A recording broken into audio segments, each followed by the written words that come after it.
The dense canopy of the Andorran preserve swallowed the sunlight, letting only fragmented beams of gold dance across the moss-covered ground.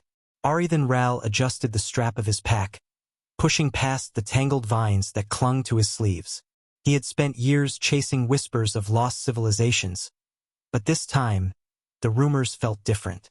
2 weeks ago, an old tracker had stumbled into his research camp, rambling about a tree unlike any other, one whose bark shimmered like starlight and whose roots seemed to pulse beneath the earth. Most dismissed the tale as the delirium of a man too long in the wilderness, but Arithan had learned to listen. Myths often hid truths, and if there was even a sliver of possibility, he had to see it for himself. For 3 days, he had trekked deeper into the preserve, his only companion the rhythmic crunch of leaves underfoot. The air was thick with the scent of damp earth and ancient wood, a perfume both intoxicating and oppressive.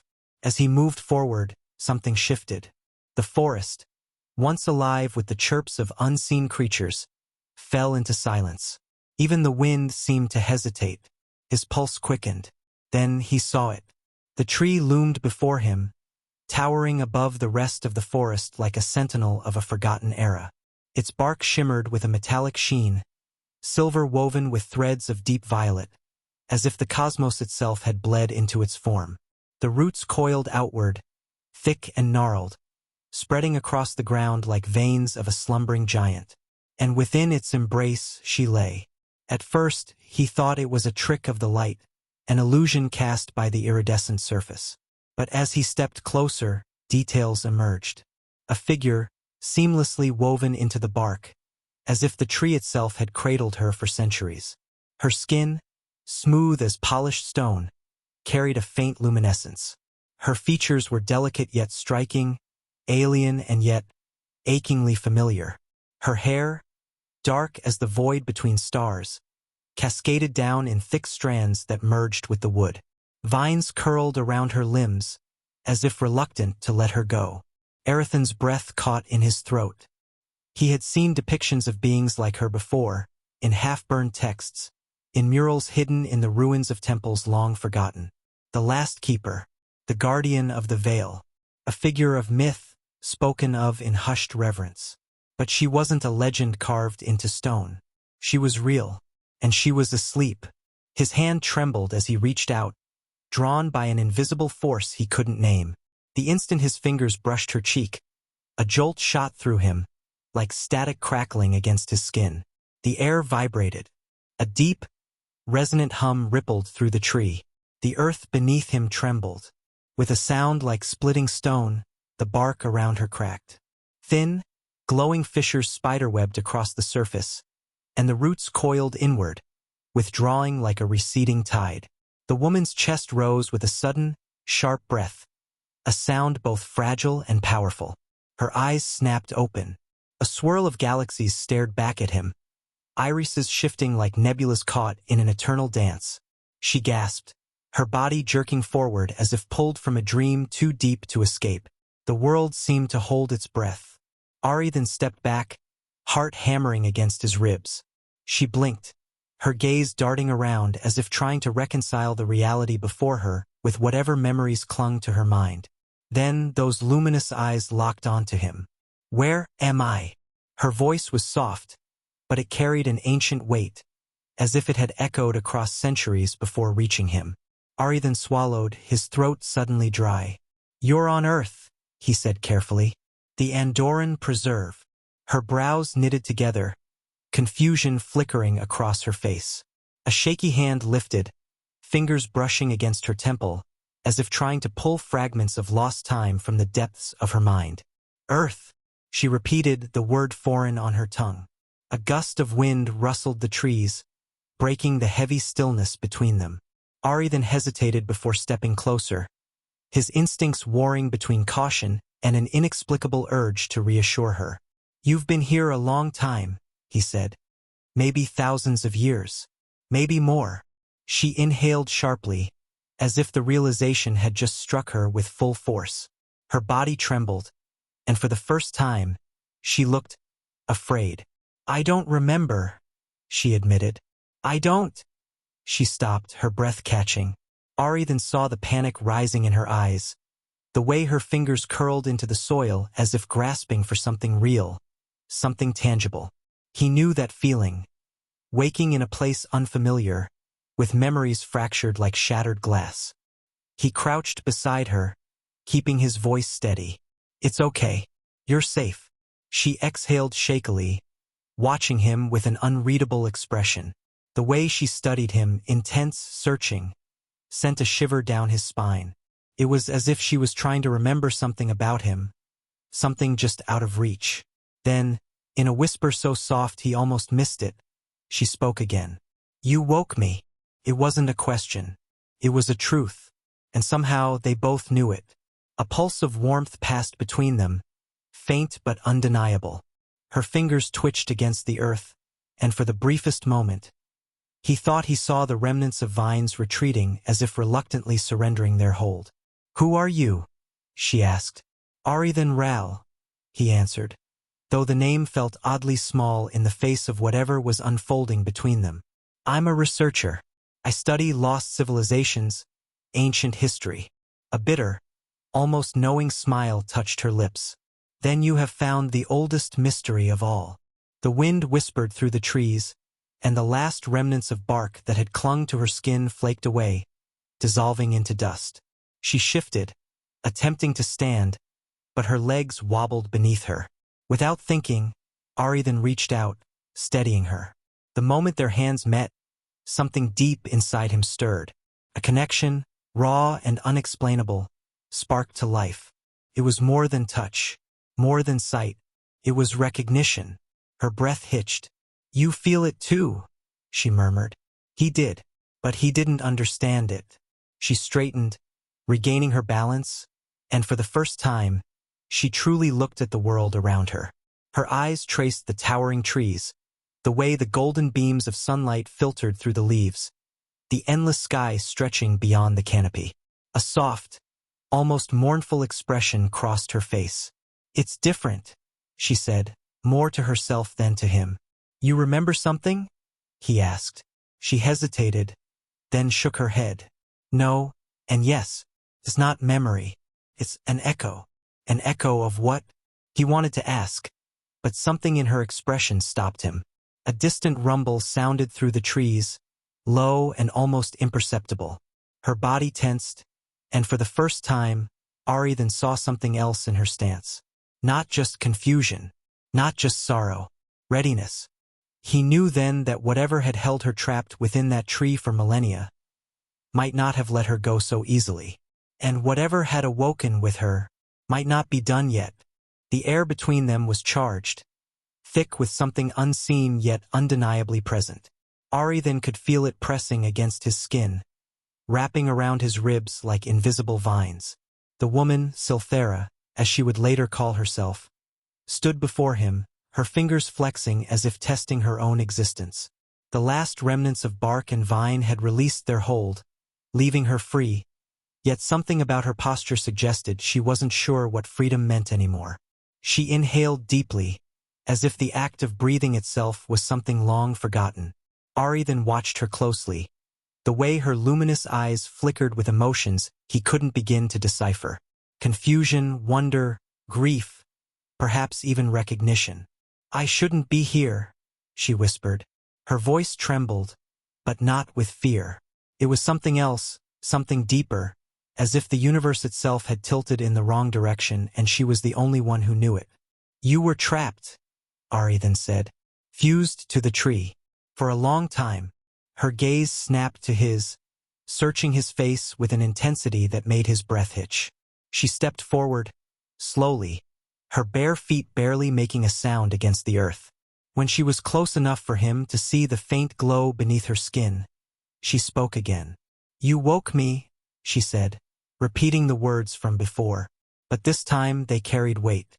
Accusation. Arithan swallowed hard. "I didn't mean to. I didn't even know you were there." Her fingers twitched.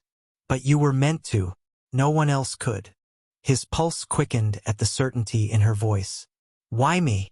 She hesitated, staring at him as if he were an unsolved equation, a puzzle she had been trying to piece together for lifetimes. Then, softly, Almost reluctantly, she said, "Because you carry the echo of him." Arithan frowned. Him? The moment the question left his lips, something shifted in her expression. Her luminous eyes darkened, as if shadows had passed through a field of stars. She looked away. "It doesn't matter," she said, but the way her voice broke told him otherwise. Silence stretched between them, heavy and fragile all at once. Arithan could feel the weight of her sorrow, though he didn't understand it. He wanted to ask more, but something in her posture warned him against it. Instead, he turned his attention to the tree. It had stopped glowing, its metallic sheen dulling, as if it had given its last breath to awaken her. "You were part of it," he murmured, "like it was keeping you alive." Her fingers brushed her arm, where faint silver markings shimmered beneath her skin. Not alive, preserved, hidden. A pause. Protected. The way she said it sent a shiver down his spine. Protected from what? Before she could answer, a deep tremor rolled through the earth. Arithan staggered, catching himself against the tree as the ground pulsed beneath him. The air crackled, charged with energy that sent the hairs on his arms standing on end. Sylthaera's expression shifted instantly, from lost to alert, from fragile to something else entirely. "Something is wrong," she said, her voice sharper now. She turned her gaze skyward, toward the breaks in the canopy where the sky peeked through. "They have felt my return." A cold dread curled in Arithan's gut. "Who?" Her answer was a whisper laced with warning. "The ones who buried me." A second tremor followed, this one stronger. The trees groaned as their roots trembled, and the wind howled through the branches, carrying with it something that wasn't entirely natural. Arithan instinctively reached for the sidearm holstered at his hip, though he had the sinking suspicion that whatever was coming would not be stopped by human weapons. Sylthaera turned to him, and for the first time he saw something else in her eyes. Something not just ancient but dangerous. "You need to leave," she said. He shook his head. "Not without you." A flicker of surprise crossed her features, as if she hadn't expected his refusal. But then, something softened, and she gave a small, almost imperceptible nod. "Then stay close," she murmured. The sky above them split. A jagged tear, like lightning frozen in time, carved itself across the heavens, and from its depths, figures began to emerge. They were not human. Tall, their bodies encased in obsidian-like armor that seemed to shift with the light, they moved with a fluid grace that spoke of something otherworldly. Their faces were obscured by smooth, expressionless masks, but Arithan could feel their gaze settle on her. Sylthaera's hands curled into fists. "They came faster than I thought," she muttered. Arithan took a step closer to her, his fingers itching against the grip of his weapon. "What do they want?" Her jaw tightened. "To finish what they started." The figures descended, moving soundlessly through the air as if gravity itself obeyed them. The moment they touched the earth, the temperature around them dropped. Frost formed on the leaves, the ground beneath their feet hardening with ice. One of them, taller than the rest, took a step forward and spoke in a language Arithan had never heard, harsh, guttural, like the sound of breaking stone and distant thunder. Sylthaera stiffened. "What did they say?" Arithan whispered. She didn't look at him when she answered. "They said I was never meant to wake." A sharp pulse of energy erupted from the tallest figure, and the moment it hit Sylthaera, she staggered. Arithan's stomach twisted as she let out a sharp gasp, her hand clutching at her chest as if something unseen had just struck her. "Hey!" Arithan snapped, stepping in front of her instinctively. "Leave her alone." The tallest figure tilted its head, as if regarding him for the first time. Then, in a voice that sent ice down his spine, it spoke again. "You do not belong to this tale, human." Sylthaera exhaled a slow breath, straightening despite the obvious pain in her limbs. "He does now," she said, and before the words had fully left her lips, the ground beneath them exploded. Arithan barely had time to react before Sylthaera grabbed his arm and pulled him backward, just as jagged spikes of dark energy erupted from where they had been standing. The figures advanced, their movements smooth, inhuman. Sylthaera turned to him, urgency burning in her gaze. "I need you to trust me," she said. He barely hesitated. "I already do." A flicker of something passed through her expression. Surprise, gratitude, maybe something deeper. Then, without another word, she raised her hand. The air around her shifted. Arithan felt it before he saw it. A change in pressure, a hum beneath his skin, like standing on the edge of a storm.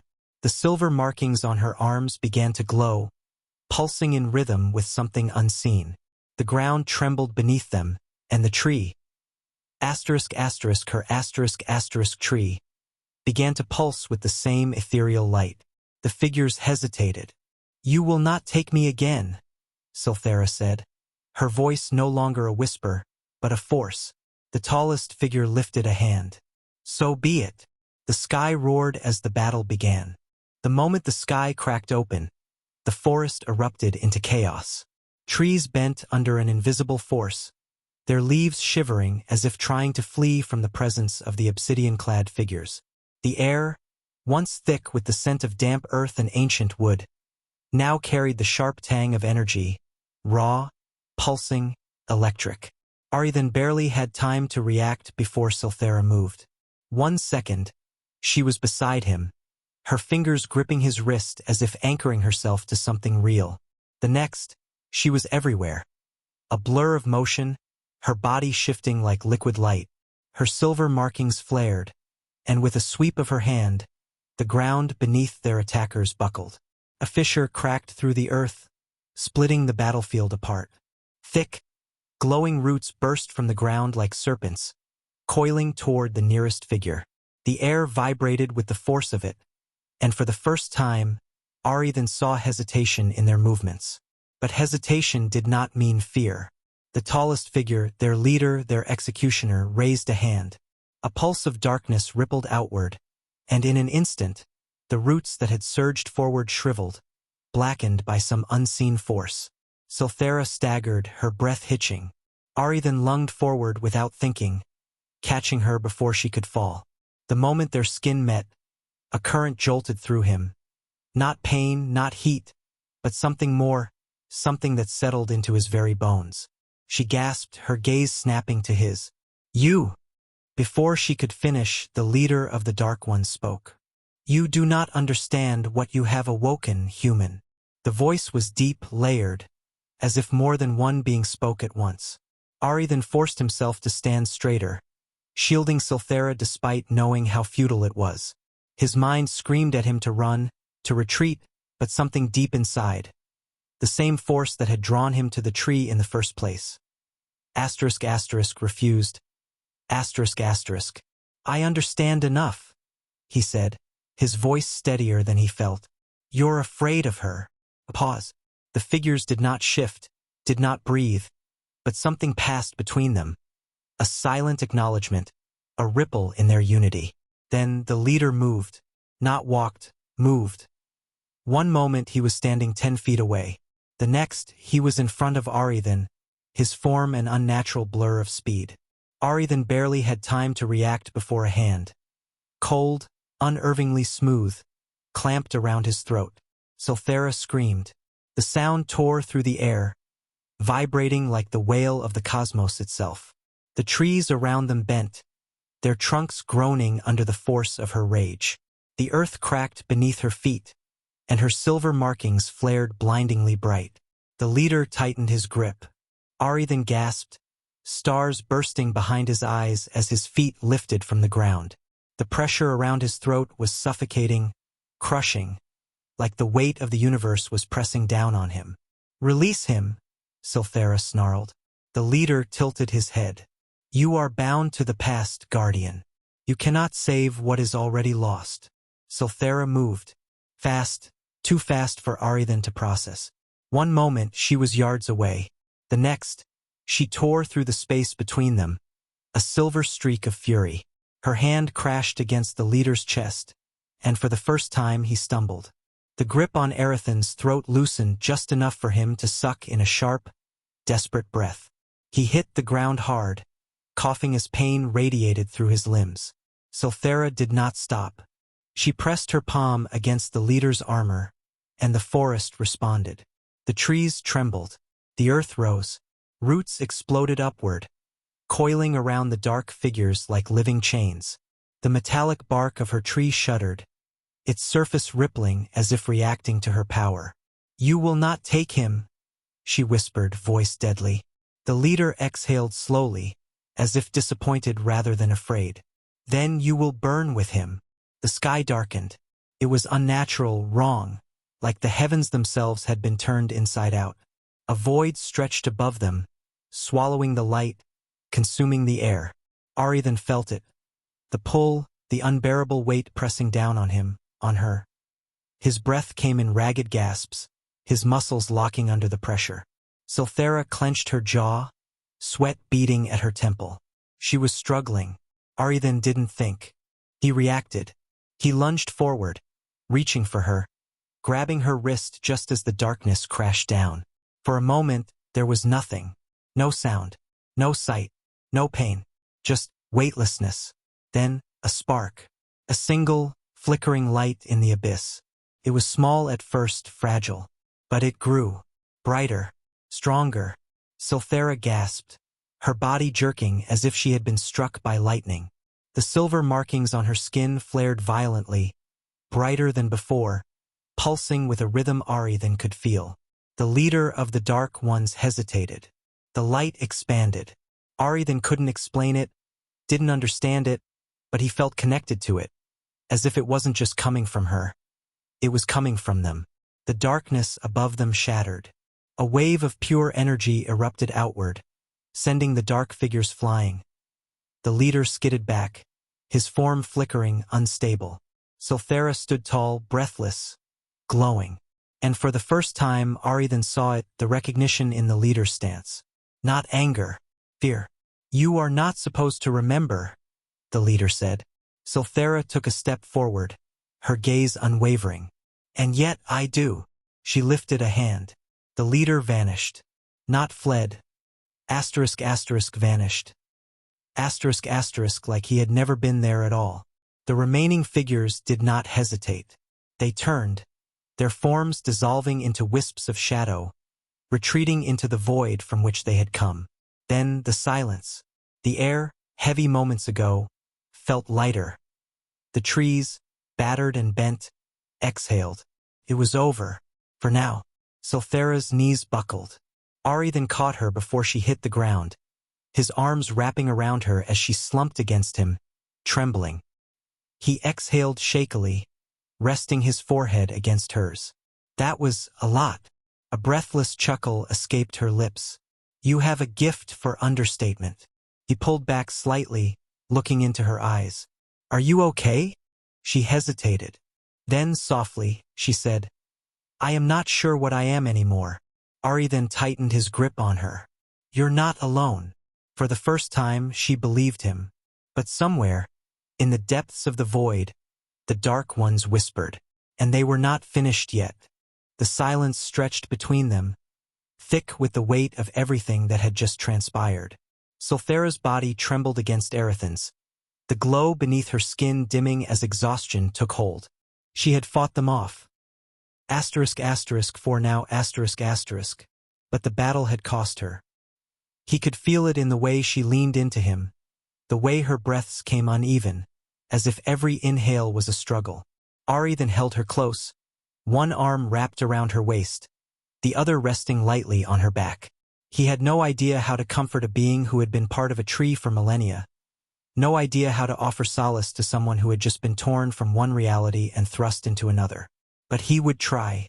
Sylthaera stirred, shifting against him. "They'll come again," she whispered, her voice softer than before, lacking its earlier fire. "They always do." His grip tightened. "Then we'll be ready." She pulled back slightly, just enough to look up at him. Her luminous eyes searched his face as if trying to find something. Confirmation, reassurance, maybe even hope. Her fingers brushed his chest, just above his heart, where the lingering warmth of their strange connection still pulsed faintly beneath his skin. "You don't have to stay," she said after a moment. "They came for me, not you. If you walk away now, they might not." "No." She blinked. He exhaled, letting his forehead rest against hers. You don't get to decide that for me, Sylthaera. I'm not leaving you. Her lips parted slightly, as if she wanted to argue, but the words never came. Instead, a single tear slipped down her cheek, glowing faintly in the dim light of the forest. Arithan reached up, his thumb brushing it away. She didn't pull back, didn't flinch.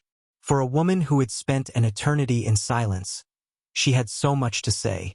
And yet, at that moment, words weren't necessary. He felt it in the way she leaned into his touch, in the way her breath hitched just slightly, in the way her fingers curled into the fabric of his shirt, holding on. For the first time since he had found her, she wasn't alone. The wind stirred around them, gentle this time, carrying the scent of the earth and leaves and something distinctly new. The tree, her tree, stood behind them, its bark still faintly shimmering. It had given its final gift, released its last secret into the world. She had been its guardian. But now she was free. Sylthaera exhaled, her fingers tracing the inside of his wrist absent-mindedly. If I stay with you, you'll be hunted too. Arithan smirked. Guess I'll just have to make sure we're a step ahead of them. Then, a small, quiet laugh escaped her, and it was the most beautiful sound he had ever heard.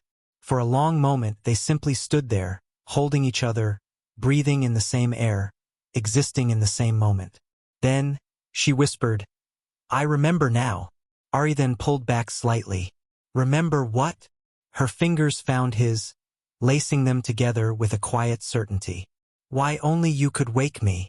His heart pounded. Why?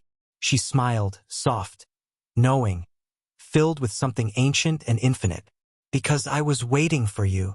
A warmth spread through him, sinking deep into his very soul.